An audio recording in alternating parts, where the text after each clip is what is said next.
எனக்கு இன்னைக்கு முதல் மரியாதை கிடைச்சதுக்கு காரணம் என் புருஷன்தான். இவர் இல்லனா அந்த முதல் மரியாதை சிவனாண்டிக்கு போயிருக்கும். உங்க சார்பா கம்ப சொத்த ஒருத்தரை கூட்டு வந்தீங்களே, மதுரை வட்டாரத்திலே பெரிய வீரன், அவன் என்ன ஜெயிக்க வச்சிருவான்னு சொன்னீங்களே, அவரால ஒரு ரவுண்டு கூட தாக்கு பிடிக்க முடியல.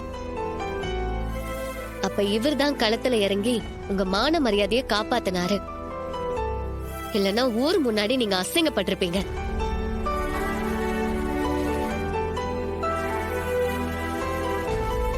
ரேவதி, எதுக்கு இதெல்லாம் பேசிட்டு இருக்க? இல்ல, நான் பேசிதான் ஆகணும். மா, நீங்க இவரை வெறுத்து ஒதுக்குனாலும் அந்த நேரத்துல எதையும் மனசுல வச்சுக்காம உங்க கௌரவம் தான் முக்கியம்னு களத்துல இறங்கி சண்டை போட்டாரு.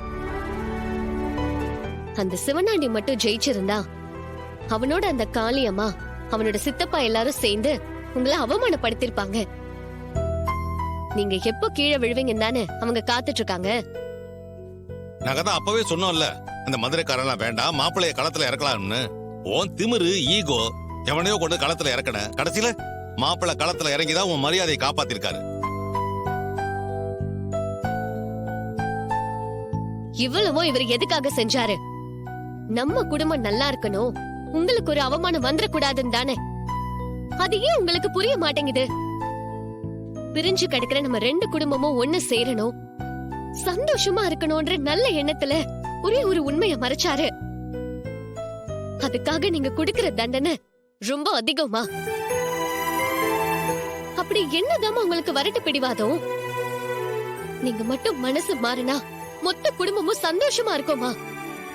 ஏ ரேவதி, என்ன பேசுற? உன் அம்மா எதுக்கு மனசு மாறணும்? நீங்க வாயை மூடிட்டு கொஞ்சம் பேசாம இருக்கீங்களா? இது எனக்கும் என் அம்மாக்கும் இடையில நடக்கிற பிரச்சனை. இதுல நீங்க தலையிடாதீங்க. நீங்க வேணா உங்க புருஷன் அவமானப்படுறத பாத்துட்டு இருக்கலாம், என்னால அப்படிலாம் பாத்துட்டு சும்மா இருக்க முடியாது.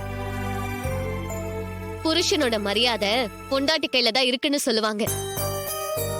அவர் மரியாதையை காப்பாத்த வேண்டியது என்னோட பொறுப்பு. என்ன ரோகிணி, ரேவதி வர வர நல்லா பேச கத்துக்கிட்டா. அதான் உங்க சித்திய லெஃப்ட் ரைட் வாங்குறா. விடுங்க, யாராவது ஒருத்தர் பேசுறது நல்லதுதான், அப்பதான் அவங்க திமிர் அடங்கும். ஏய், இப்ப எதுக்கு நீ ஓவரா பேசிக்கிட்டு இருக்க? இந்த மாதிரி பேசுறதுனால என் மனசு மாறிடும்னு நினைக்கிறியா? அவன் என்னதான் செஞ்சாலும் அதையெல்லாம் தாண்டி அவன் செஞ்ச நம்பிக்கை துரோகமும் ஏமாத்து வேலையும் தான் என் கண்ணு முன்னாடி நிக்குது. அவனோட நான் போட்டியில கலந்துக்க சொல்லலையே. தோக்கறதெல்லாம் எனக்கு ஒன்னும் பெரிய அவமானம் இல்ல. போட்டின்னு வந்தா வெற்றி தோல்விங்கிறது சகஜம் தானே. பெரிய பெரிய தலைவர்கள்லாம் தேர்தல்ல தோத்திருக்காங்க. அதுக்காக அவங்க புகழ் செல்வாக்கெல்லாம் குறைஞ்சிருமா என்ன? இந்த கம்பு சண்டையில தோத்துட்டா வாழ்க்கையே முடிஞ்சிருமா என்ன? ஈஸ்வரி, நீ பேசுறது கொஞ்சம் கூட சரியில்லை. மாப்பிள்ளை அவர் உயிரை கொடுத்து சண்டை போட்டு உன் மானத்தை காப்பாத்திருக்காரு. நீ அவரை புகழ்ந்து பேச வேண்டாம், இப்படி கேவலப்படுத்தாம இருக்கலாம்ல. மத்தவங்களா இருந்தா இந்நேரம் அவர் தலையில தூக்கி வச்சு கொண்டாடி இருப்பாங்க. நீ கொண்டாட வேண்டாமா? காலில் போட்டு மிதிக்காம இருக்கலாம்ல.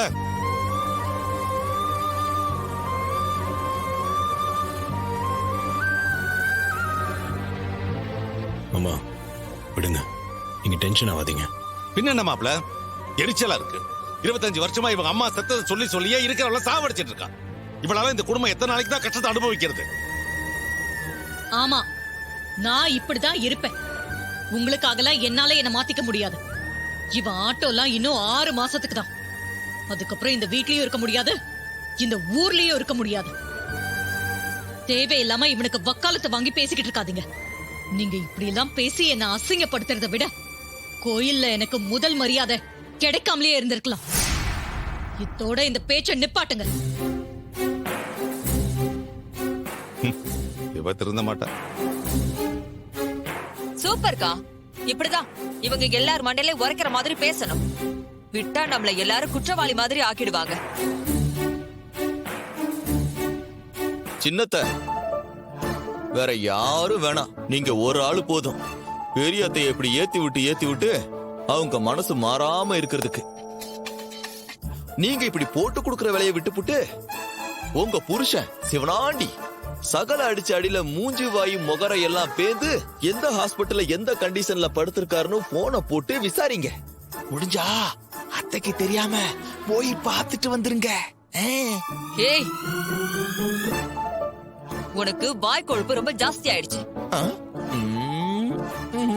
உன்னையும் சும்மா விட மாட்டேன். ஏய் சந்திரா பா, போயிருக்கால பின்னாடியே போ. வேற ஏதாவது தூபம் போடு. அறிவு கட்ட ஜென்மம். ரகு, பாப்போம்.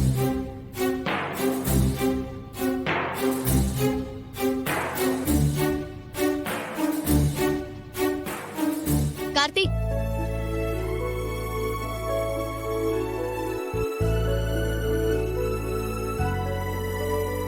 கை காட்டு. என்ன இப்படி சவந்துருச்சு? வா, நான் க்ளீன் பண்ணி மருந்து போட்டு விடுறேன். இல்ல, சின்ன காயம் தான். அந்த பேண்டேஜ் போட்டிருக்கேன்ல, சரியாயிடும். இப்படியே விட்டா செப்டிக் ஆயிடும். நான் க்ளீன் பண்ணி மருந்து போட்டு விடுறேன். வா வா.